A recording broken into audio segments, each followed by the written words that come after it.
All right, everybody, we'll continue now with the Ole Miss defensive group. And obviously, we've got defensive coordinator Pete Golding, safety John Saunders, and linebacker Jeremiah Jean-Baptiste. How'd I do on the pronunciation? Is that good? Great. All right, man. All right, off to a good start. All right, Coach, we'll start with you. Just give us an opening statement on getting to Atlanta, getting settled in, and how bowl preparations have gone so far. Yeah, absolutely. Obviously, we're very excited to be here. Very prestigious bowl. We appreciate, number one, the city of Atlanta. Obviously, Chick-fil-A, the Peach Bowl Committee. The Omni's doing an unbelievable job making us feel at home. So, really exciting opportunity for our kids. I thought they played their butt off all year. To have the opportunity to compete in the New Year's Six Bowl. More importantly, to have the opportunity to win 11 games for the first time in the history of the program, I think shows what they've done this year, the legacy that they curate moving forward and set a new standard. So they've been working extremely hard. Practices have been going well. The transition from Oxford to Atlanta was very smooth. Coach Kiff's done a great job. So we're excited for the opportunity to play a really elite Penn State team. I think it's very balanced, coached very well, and it's a great opportunity for our kids in front of a big crowd in a great bowl. All right, thanks, Coach. John, you guys have taken a commanding 2-0 lead in the battle for bowl week, so congratulations. There is a stat. I think the team that wins the battle for bowl week goes on to win the game like 90% of the time. So no pressure or anything. But talk about that and your experiences. What have you enjoyed about the competitions? Oh man, that's been amazing. This is my first New Year's Six Bowl, so really it's just been like eye-opening. I've never did anything like this. So yesterday, like go-karting and stuff, oh man, that was amazing. Like seeing all the guys rolling around, man, it was so fun. Everybody enjoyed themselves. We were bowling. And then like the first night putting, as soon as we got in, it was just like jump straight to it and just start competing. So that was fun too, watching the guys and secure those wins. That was great. Yeah, Jeremiah, what about you? What have you enjoyed so far? I'll definitely say I enjoyed Andretti last night, just being able to bond with my teammates. We bonded all year, but just being able to bowl and watch them go-kart and see some of them crash was pretty funny last night. So I've been having a lot of fun. Good deal. All right, guys. All right, we'll go into questions. Raise your hand. We'll get you a microphone. All right, let's start off right here. Third row on the left, please.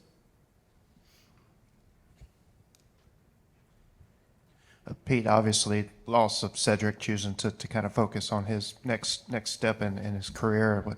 But keeping the bulk of this defense for the Peach Bowl and not a lot of opt-outs or any really major injuries, just what does it speak to the mentality of that side of the ball that y'all have created this year? Yeah, I think number one, I think it starts up top, and I think it's the culture that Coach Kiffin created. And I think we got a really good group of kids that love football. I think a big part of it now is how much do you love football. I think there's some guys that play football for what football can do for them, and then there's other guys that play football that love football. And I think the only way you get better at football is to play football. And so I think these extra 15 practices that they bought into, I think all of them have looked at they can increase their value by playing another game and playing well, whether that's being draft eligible and increasing their value, or that's being a younger player and playing at their best when their best is needed in a big bowl game, and to go and be able to add into that, into the offseason. I think it speaks volumes about the character of the guys in that room. And I think we got a lot of guys that love football, that love each other, that want to compete. And I think, we talked about in the summer of creating a legacy and what was the legacy of this team going to be. And I think having the opportunity to win 11 games for the first time in the history of the program speaks volumes for a lot of guys that are in a locker room for the first time. And they came together and gelled together, and that's credit to Coach Kiffin and the guys in the locker room. So I think it speaks volumes of their character and their competitiveness, to be honest with you. All right, we'll go fourth row here on the left.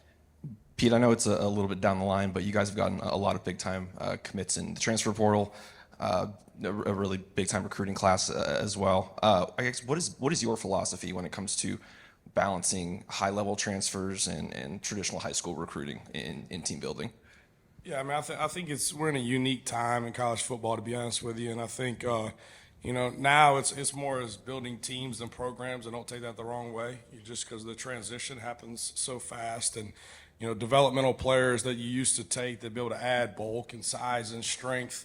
Some of those guys, depending upon their mental makeup, you're not going to have a chance to develop because they're not going to come in as play as true freshmen, and depending upon who's in their circle, December hits and the portal opens. Then they might seek other opportunities. And you've invested 6 to 10 months, depending upon if they were mid-semester or summer, that you're not going to get back, that they're not going to get back. And so I think it's recruiting the right type of kid, regardless whether it's a transfer kid or a high school kid, that goes back to loving football. I think there's got to be a connect of why they want to be at Ole Miss, why they want to play for Coach Kiffin, why they want to play in a scheme that's been successful and being around coaches that have been around guys that produce guys to get to the next level. So I think it's a combination of a lot of things. But I think, whether you're high school recruiting or portal recruiting, the number one thing is it a good fit? And I think, Ole Miss isn't for everybody. And I think they come in and they see our guys. I think our current players do a really good job on official visits of being honest, and telling them what it's really like. And I think there's no smoke and mirrors to where, hey, you're getting told one thing when you get there, it's something different. I appreciate that much about Coach Kiff, and very honest and upfront. We got a great group of guys, great character, that are really good football players that I think a lot of people want to be a part of right now. All right, and just as a reminder, we do have a few of the Ole Miss players that are out in the breakout room if you guys want to go grab them, but they will be in here next, okay? All right, over here, row 2 on the left. Pete, obviously this Penn State offense right here, this Penn State offense has done a good job taking care of the football and just kind of being physical on the line of scrimmage. Just, when looking at this team on film, what's the biggest thing that pops off, and in what ways do they compare to some of the other teams that you've prepared for on y'all's schedule through 12 games? Yeah, I think they do a great job of being balanced. I think they stay on course. I think the quarterback does a really good job of managing the game. I think that Franklin system, being able to get in and out of certain plays based on the looks that they're getting, they do a really good job of. Obviously 15, the quarterback, he's 80% on level 1 throws, and to throw for whatever it was, 2,400 yards with 1 interception is pretty strong. So he's very smart. I think a big part of that is the system. They're going to make you try to show your hand and kind of know what you're in and dictate the run game and the pass game. And then I think they're very solid up front. They're very well coached. They're physical. They do a nice job in the run game. They're very complimentary based on the fronts and the pressures that you show. I think they got 2 tight ends that are really good players. That can create extra gaps, and they kind of work to isolate, from a pass standpoint, some mismatches on some backers. And then I still think they got, the play action game that they've been successful at when they want to take shots. So very sound, very well coached, so it'll be a big challenge. All right, let's go right here on the right side. Pete, twofold question, if you don't mind. One, when you got here to Oxford in January, you guys brought in so many transfer guys, especially on the defensive side of the ball. Going into the season, what were your expectations for the defense? And then the second question is, just what were the main differences going from working for Coach Saban to working for Lane? Yeah, I think the first one was, for our players, we got a spot the ball mindset on defense, and we don't care if it's practice, the playoffs, or the playground. Like, spot the ball, we're going to play. And I think when you have new guys and you're coming into a new year, it's about competing and about getting better every day. I don't think at that point, like, hey, our goal wasn't to win 11 games. We weren't focused on the outcome. It was like, hey, how can we take day by day to learn the system a little better, to learn each other better, to practice harder, prepare harder in order to play better football. And I think those start stacking and they start adding up. And you got guys practicing extremely hard, playing hard. We probably rotate 28 guys in any given game on defense, which shows the depth that we have on that side of the football. And it's neat to see the buy-in. And you want for other guys to play well. And they start pulling for them. They start coaching them in meetings and all those. So to see the development of that piece, that I think correlates to winning and losing, instead of focusing on the outcome, focusing on working your butt off and doing little things right. And I think, obviously, towards the end of the year, we played our best football because those things started to stack up. But I think, the credit goes to the players. I think they bought in. It's a really good group. They played extremely hard. And there's some games that we probably want back, but, they did some really good things to put ourselves in this position. The second part of the question, I think it's very similar from a football standpoint. I think, obviously, Coach Kiff, the things, when you're with Coach Saban for so long, both of us, you try to take the things, all right, you're successful because of this, right? And in some places you're successful in spite of certain things. And I think he's done a really good job of the discipline of the program, the football-specific things that help you win championships, but putting his own personality on it. And I don't think you have to take the blueprint from A and bring it to B. I don't think it always fits. And so I think he's done an extremely good job of still being himself, but still taking a lot of really good things that both of us learned from Coach Saban, implementing the same things that he already knew and he learned from other guys. But I think number one is being himself. All right, over here, 4th row on the left. Pete, over here. Obviously, a lot of discussion about what you've done in the transfer portal. What did you set out to achieve, in that regard at the end of the regular season? Yeah, no, I don't think you look at it like, hey, we're going to do everything in the portal. I think you look at it as like, all right, what are your needs?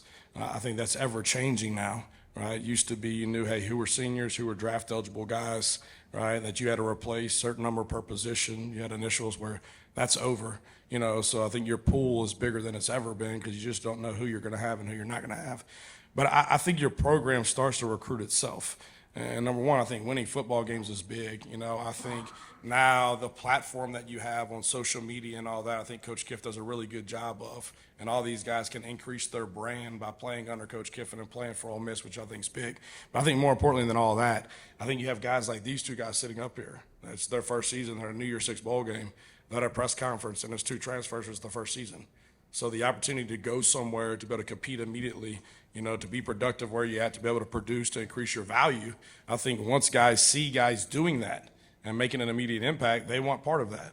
And there's a lot of programs that take transfers that they go in and they get lost, and they're not taking them to be stars. They're taking them for the bottom half of the roster because that's who they're losing. And so I think it's more these guys selling it by how they play, how quick they've learned the system. I think Coach Kiff has really helped me on that to simplify the defense because it's kind of like more pro right now to where you're taking guys off the streets and they got to get ready to play. And so that 3 to 4 year system where you had a lot of places and you got guys in there multiple years, it's not the same. So you can't expect a guy to come into the summer like some of these guys and, get that system down before game 1, September 1st. So simplifying things and allowing guys to play, find what they do well, package that and ask them to do that, and it's for them to have the success they've had. So I think it's more on the players than us, to be honest with you. All right, next row, right here on the front row on the right. Yeah, this question's for John and for Jeremiah. Obviously, throughout the season, ebbs and flows, highs and lows. So I just wanted to ask both of you, was there anyone on the team that you maybe leaned on throughout that time to, kind of keep your mind focused, or maybe even someone else on a different team across the country? Obviously, we're a team, we're a brotherhood. So whenever times did get hard during the season, we just went to one another and found ways for us to improve ourselves and be better the next week. Yeah, for me, I lean mostly on like safeties because that's what I'm with the most of the day. So like safeties and corners, we got a tight bond. We got like a group chat and stuff. So if anything like is a little rocky, like we know that we can lean on each other and just call on one another, and just they'll always be there for us. All right, we'll go next, front row on the left. Hi, thanks for the time. Joe Smeltzer, Nittany Sports Now. So for all three of you, Pete, you talked about Penn State's offense as a whole, but specifically the two running backs, Nicholas Singleton, number 10, Katron Allen, number 13. What have you seen from those guys that have stuck out? Because they've been playing at a high level pretty much since the day they set foot on campus. So. Yeah, I think number one, I think any good running back will tell you, the 5 guys for them, the 6 or 7 guys based on the personnel grouping they're in, help that. But I think both of them run with really good balance and body control. I think they have really good contact balance, constant leg drive. I think they're hard to break down. I also think, they really understand schematically what they're trying to do. I think they have really good patience in letting blocks set up. I think they do a good job of reading the second level and knowing when to cut back and knowing when to press certain things. So, you can tell they're very well coached. They're very veteran in what they do, and they're really good players. So it's going to be a very, very big challenge. All right, John, how about you next? Yeah, watching the running backs, they're good backs. They run hard, so we just got to make sure every play to hit, wrap, and run and just drive them back, and just gang tackle as a team. Like everybody, 11 hats to the ball every play, just to make sure to polish off the ball carrier every play. Piggybacking off John, as they said, they do run hard, but we got guys too, so we're going to come hit you too. All right, row 3 on the left. For John and Jeremiah, Pete alluded to it. This is not even y'all's, not even your full year with this team from when y'all, transferred in. How would you sum up y'all's season, with your game and with a whole new defense and just trying to adapt to all the newness that you've had to so quickly? I'd say my experience here, adapting to the defense, man, breathtaking. Great experience here. I love it here. I love Ole Miss with my whole heart. Life-changing. I love it here. Yeah, honestly, I'm just thankful and grateful, like, to have this opportunity because, like, just coming from, like, a smaller conference and then coming to the best conference in, like, American football it's really amazing. So I'm really just appreciative and just trying to make sure to just keep soaking up as much knowledge as I can, just keep getting better day in and day out, honestly. All right, let's go second row right here on the left. Pete, I asked you during the preseason just about recruiting in the state of Mississippi and just kind of what separates those Mississippi recruits apart as far as their mentality. And when you look at the 2024 signing class, particularly on the defensive side of the ball, is it safe to say they have that common denominator in them all? Yeah, absolutely. You know, I mean, I think they love football. I think they're tough. I think they're competitive. I think I have a little chip on their shoulder. And I think, you know, this class set by the guys on this team, I think they can see it, that they can do something special here. And I think when you get a lot of good players that are good people, and you get them on the same team, and you got the same common goal, and you got the right guy from the top. And I think, you know, there's certain places that are aligned correctly, in my opinion, from the chancellor to the athletic director to the head coach. When that's aligned and you get good players, special things happen. And I think they're all seeing that. And I think that's a testament to our team this year, you know, making those guys see that. I think to our staff from a recruiting standpoint, number one, you know, identifying the right guys, evaluating them correctly, making sure they're the right type of kids, and for them to take a step in, you know, in faith, to be honest with you. And it's like, hey, we can win a national championship at Ole Miss, you know.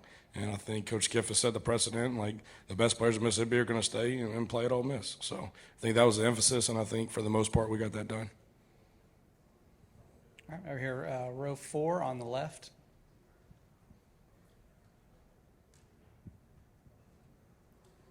Pete, how do you see Centurion Perkins' positional future playing out? You know, it seemed like you used him mostly a certain way this year. I'm curious if that's going to evolve or not. Yeah, I think he's a very versatile player, and I think, you know, obviously this year, as late as we got him in, I think you got to simplify it, and, you know, he's such a good player that you got to have him on the field. And so you try to find certain situations, certain packages to put him in to simplify it and let him be able to react instead of have to think. Obviously, his body type is very multiple to be able to play multiple spots. I think he has flexibility in the position. I think with the spring and another summer, obviously you'll see him at different spots. But, you know, being that athletic, he's very versatile. You know, he'll give us the ability to play him at multiple spots. And I think with the spring and the summer, I think you'll see that. Okay, right next door. This one's for John and Jeremiah. Was there a moment or a game or a point in the season where you felt like it all started to click for the defense? I'd say it basically began in fall camp. Really, once fall camp practice, we realized how good it would be, and we just took that opportunity and just ran with it and knew that we'd be a damn good defense this year. Yeah, honestly, in fall camp, just going against our offense every day, that just was like really eye-opening for us. Like the battles we're having every day at practice, you know, like for a month straight, it just got us so much better and just prepared us for this regular season. All right, anything more for this group? All right, take the last one right here in the front. All right, so this question's for all three of you. I have to ask because I asked your teammates as well and coaches as well. Does sugar go in grits? Yes. No, it doesn't. Why doesn't it go in grits? Cheese grits. Cheese grits. John, you have thoughts? Nah, sugar goes in plain grits for sure. Yeah, it does. Sugar and butter. Coach, what about you? I'll eat them both ways. Doesn't matter. Done that. Got some grit connoisseurs up here. I see. That's nice. I'm like, oh, okay, all right. Just for an opening statement, talk about how your bowl week experience has been so far and things that you've enjoyed out of the activities that you've gotten to do. I've been really grateful. Chick-fil-A did a great job of welcoming us and making us feel at home. So grateful is the thing I'd say the most. Same, you know, we've been, you know, just getting closer and closer, and it's a great thing, and we've played 2 events and won both, so 2-0 right now. Got to keep it rolling. Yeah, it's definitely been a lot of fun. It's not every day you just get to wake up and have Andretti's run it out, so it's been a great experience so far from Chick-fil-A. I told the other guys that the team that wins the Battle for Bowl Week belt goes on to win the game like 90% of the time. See, there it is. 2-0. So I'm not saying anything, but I'm just saying. All right, open it up for questions. Where are we going?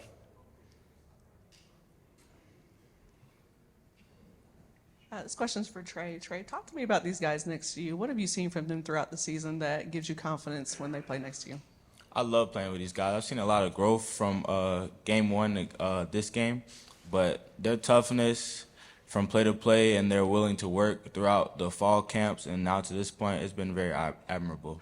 So I love these guys for sure. Appreciate that, man.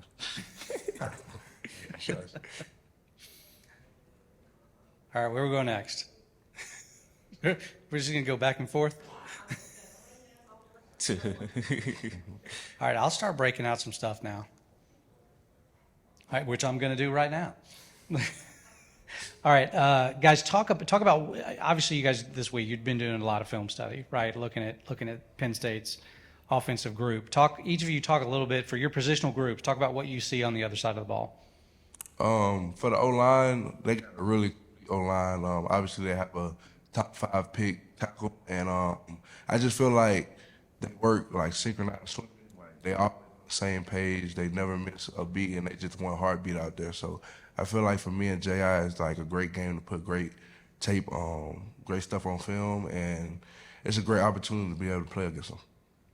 All right, Yeah, Trey, what about you? yeah, very very physical group with a big physical back running behind them. So it'll definitely be a good opportunity to get out there and put some real physical stuff on tape and get after a high end draft pick and a solid O-line just all together. Yeah, Trey, what about you? For me, I'd say the quarterback's arm talent has stuck out. He can make a lot of throws downfield, and he has an incredibly strong arm. I would say number one has stuck out to me. He does a good job of getting in and out of his breaks. His catch radius is really good too. So those are some of the threats that I've seen in film. All right, anything, guys, or I'm going to keep going? All right, each of you talk about, in looking at Penn State, what SEC team does Penn State remind you of? Who do they most closely resemble? I would say Arkansas. Obviously, the quarterback is about the same size. So, yeah, I would say Arkansas, their receivers. Arkansas receivers, they were long, physical, kind of like this team, and their offensive line was physical and willing to get contact as well with a big running back. So, I would say Arkansas. Okay. JJ? I say they run scheme maybe is built like Georgia Tech's, just the pistol and all the stretch and mid zone and stuff like that. But they do use their tight ends very well and a lot, and they are very physical and talented. So I feel like the tight end group really completes the whole offense of the run game, just because I mean a tight end is a part of the O-line and a part of the receiver, which something I used to play back in my heyday. So I get them the props that they deserve. Yeah. All right. Jared, what SEC team they remind you of? Oh yeah, like JJ said, the tight ends are a huge piece of their offense, which kind of reminds me of Georgia. How they were in 12 personnel most of the game. So yeah, kind of an offensive scheme like how Tech had, and then a QB room like from Arkansas, and then kind of a personnel situation like we saw against Georgia. So kind of a mixture of a few schools we've seen this year. Yeah. I'm still looking at you guys. All right. All right, so I'm just going to ask one that is not football related. Just want to put that out there first. I asked your teammates, so I'm asking you, does sugar go in grits? Absolutely. No question. Yeah. Next question. 1,000%. Yeah. I would say mine is balanced.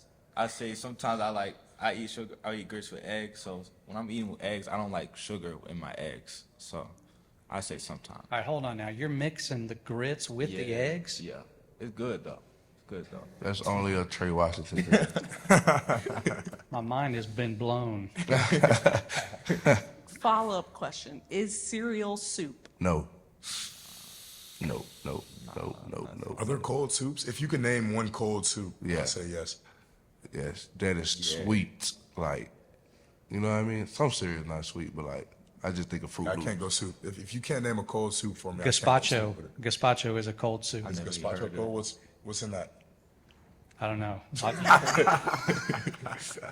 Soup stuff. Well, All right. if it don't make you feel better, like my grandma always give me soup to feel better. Cereal. Yeah, that's crazy. I don't know what you're talking about. All right, guys. I want to ask you about Drew Aller, the Penn State quarterback. I got to meet him a little while ago when they were here earlier this morning. It's a big dude, and he can run, he can throw, he's quick with his decisions. Each of you talk about the challenges that having a quarterback like Penn State has. For me as a DB, we really don't like smart quarterbacks. So you can tell he's really smart. He takes his check downs when it's there. He's not really forcing the ball downfield when he doesn't have it. And he can make throws. You've seen throws from far hashes on out routes and stuff like that. So we're looking forward to the challenge for sure. All right. JJ? Yeah, like Trey said, like he'll just take the check downs. You know, other quarterbacks are very impatient and always want the deep ball, but when he has the deep ball, he'll take it.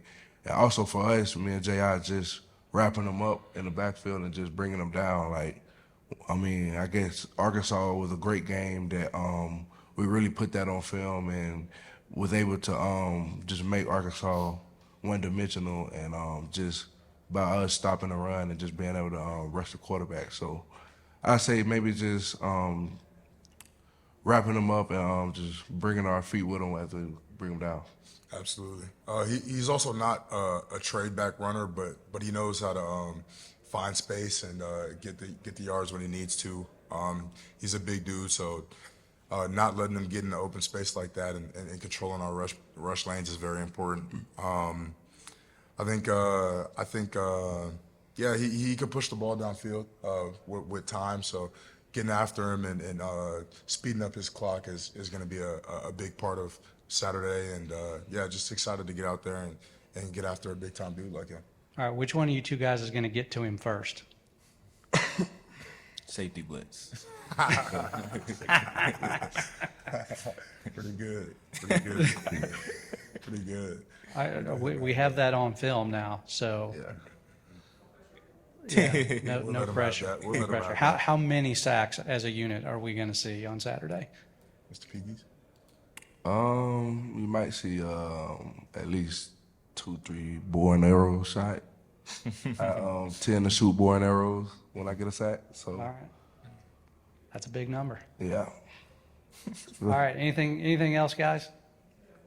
Okay, we're going to go back here. I'm asking all the important questions. So just got to ask. So for all three of you, favorite Taylor Swift song? The one she changed for Travis Kelce. Where she changed the lyrics? Okay. All I right, say Trey. shake it off. Can you sing it? Nah, I'm not gonna sing that. That's a little embarrassing. I don't know a Taylor Swift song, so I just said that one. Well, I actually just entered my T Swift year December 5th, so I would definitely have to say 22. Can you sing it? No, I'm okay. I thought he was going to do it. The windpipes aren't fully warmed up. You know, I don't like to. Yeah, I mean, there you go. Just some water. I like to be prepared to go into things like this. You know what I mean? I also don't sing for free, so.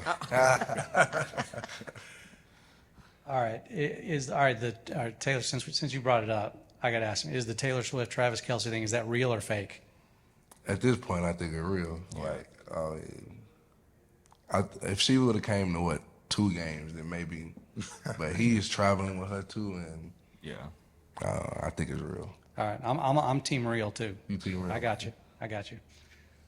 All right, last chance, guys. We're going to let him go? Okay, thanks, guys. Appreciate the time. Thank you.